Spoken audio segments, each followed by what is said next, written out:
This is all about Bitcoin, a show dedicated to all things questions and markets related Bitcoin, little b for the currency, and Bitcoin, big B for the network. A collective journey to understand, apply, and use this innovation, all Bitcoin, all the time. I'm your host, Christine Lee. Let's have a live look at Bitcoin right now. The CoinDesk Bitcoin price XBX index currently at $42,806. Bitcoin sliding down about 3.5% over the past 24 hours. The most reliable reference prices for institutions since 2014 are now published under the CoinDesk brand, trusted globally as the leader in crypto news, events, and data. The chart of the day is brought to you by Crypto.com, the world's fastest growing crypto app.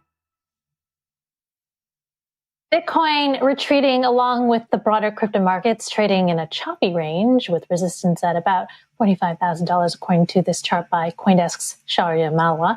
The dip coming as U.S. inflation hit 4-decade high levels at 4.5% in January. Goldman Sachs priced in up to 7 rate hikes this year to battle against inflation, which is expected to lead to an increase in the costs of goods and services. FX Pro telling CoinDesk that runaway inflation could, quote, force the Fed to raise interest rates faster, which is negative for all risky assets, including cryptocurrencies.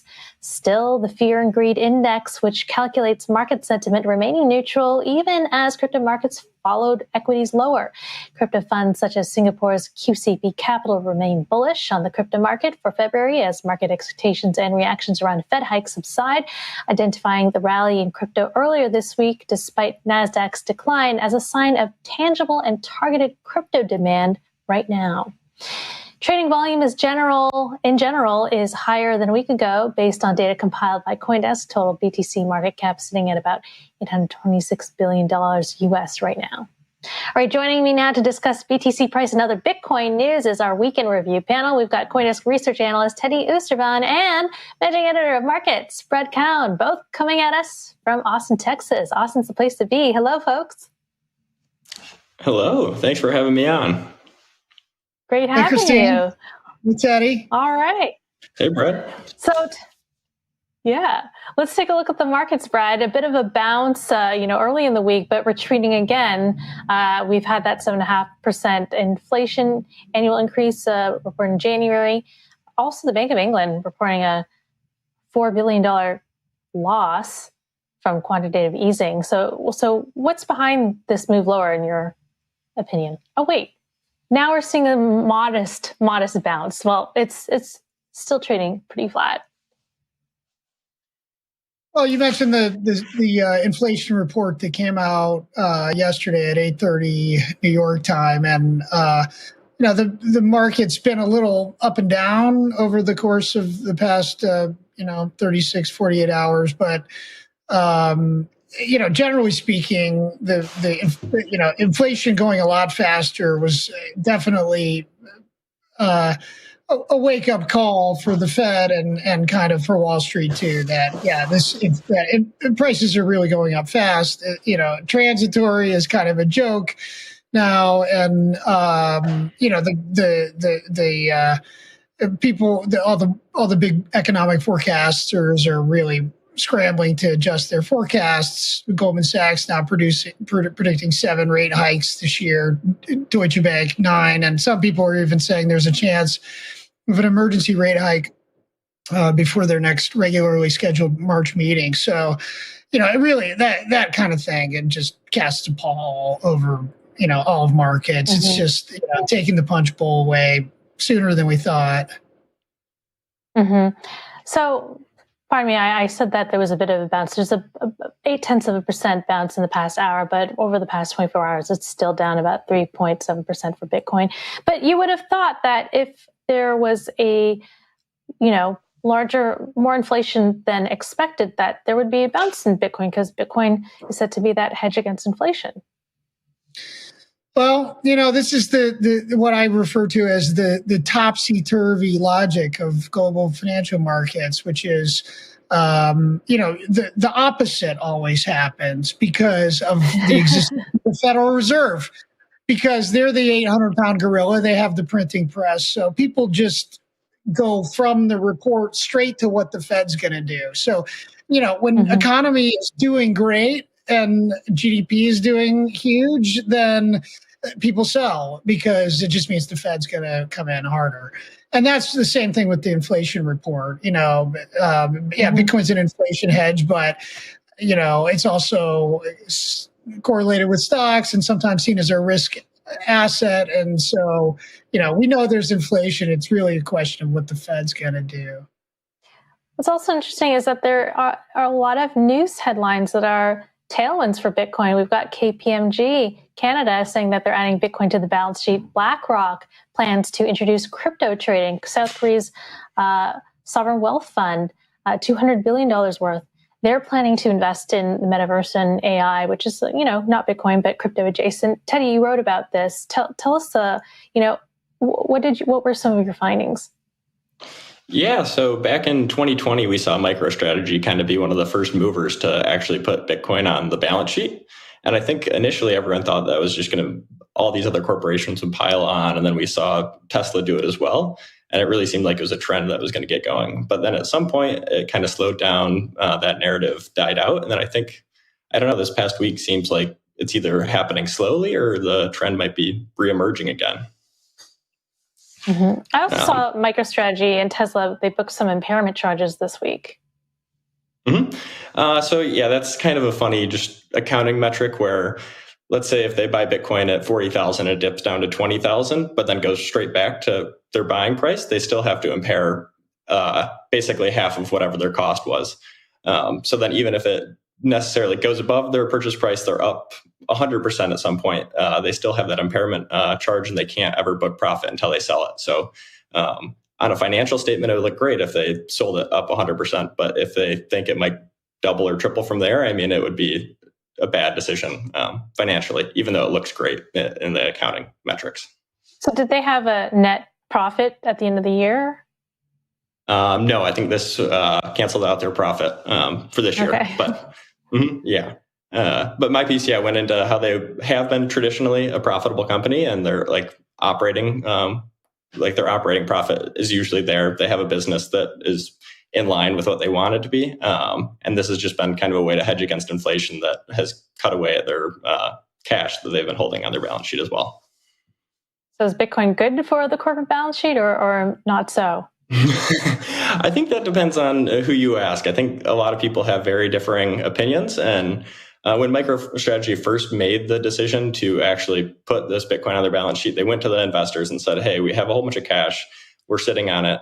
Inflation and a booming S&P 500 is kind of cutting away at our purchasing power. We need to do something. So you can either basically redeem your shares for the cash we're holding, or you can stay on board and we're going to use the rest of that cash to buy Bitcoin.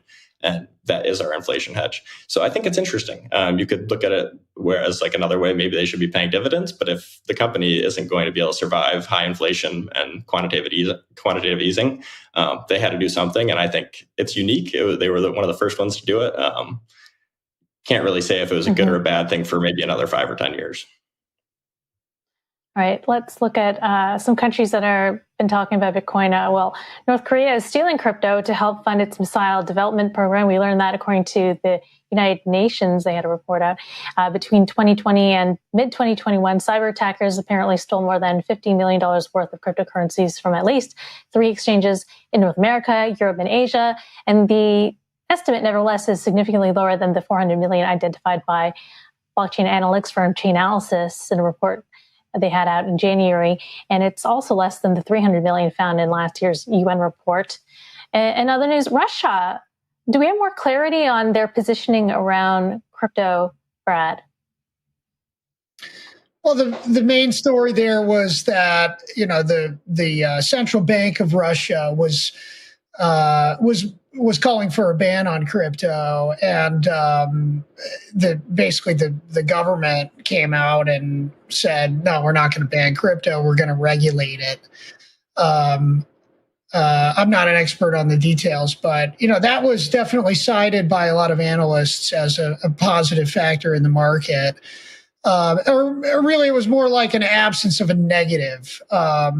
If they had banned it, it probably would have been a bigger deal, if they had gone forward. But it's a little similar to what we've been seeing with India, which is, there's the central bank's opinion and there's the government's opinion, there's the bank's opinion, and their democracy, the policy making in Russia, maybe not quite as messy as it is here because there's only one person who really matters in Russia. But, in India, there's lots of players but you see these twists and turns of really big countries, on crypto, and this is a new technology. It's threatening their financial systems. It's threatening global financial systems everywhere, and people are just trying to figure out what to do. One of the things that's is sort of like a Tom Clancy novel is. Putin is in the Olympics meeting with Xi, and China's rolling out the digital yuan, and at the same time, people are wondering if Russia's going to invade Ukraine, and if President Joe Biden's going to cut off Russia from the global financial system. And, maybe crypto plays a role somewhere in this. I mean, it can't not be in the discussions, but again, it's all speculative. Yeah. Maybe some of the stuff of conspiracy theories, but we'll see. There's like lots of dots connecting, it seems like. I'll say this, if anything, it proved that Bitcoin could be something helpful to governments, it was the Bitfinex, the money launderers who were discovered this week. A huge story. Everyone was Googling Bitfinex heist. And of course, law enforcement arrested a married couple connected to money and charged them with money laundering for the 2016 hack of Bitfinex, and 120,000 BTC stolen, now worth about $4.5 billion. Ilya Dutch Liechtenstein and Heather Morgan were arrested for those charges. They are still in jail, apparently. And there's also some talk about how that might impact Bitcoin. We have a tweet out. This is by Kanav Karya. He is a president of Jump Crypto. He was saying that, attempting to get ahead of the fear, uncertainty, doubt, 0.8 times 3.6 billion over 18, that's 160 million worth of Bitcoin a month coming onto the market. That's not a lot relative to the market there. Also, and just what I was saying, I mean, the fact that law enforcement was able to track the Bitcoin to these money launderers, allegedly, that's a huge tool for law enforcement. So Brad, just wanted to get you to weigh in on that, on any impact on price and BTC at large.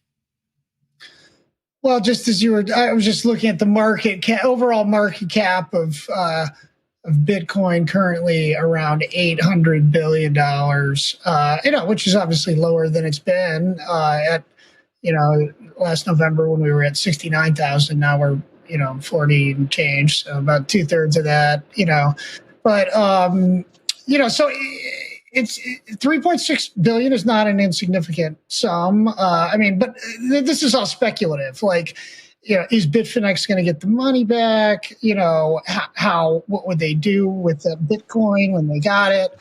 And it could take a long time. So, that's all speculation. But, broader points. Everybody loved this story because of Razzle Khan, the rapper. Colorful character. You can't make this up, and I was just, the Telegram added stickers, about Razzle Khan. It's definitely like it's one of the greatest cultural stories of crypto. Absolutely. Netflix has already announced that they're going to do a series on this couple. That's how fast. So in that sense, it's just like free marketing for Bitcoin, but, it sort of cuts both ways. It shows that, if you think that all Bitcoin is just like,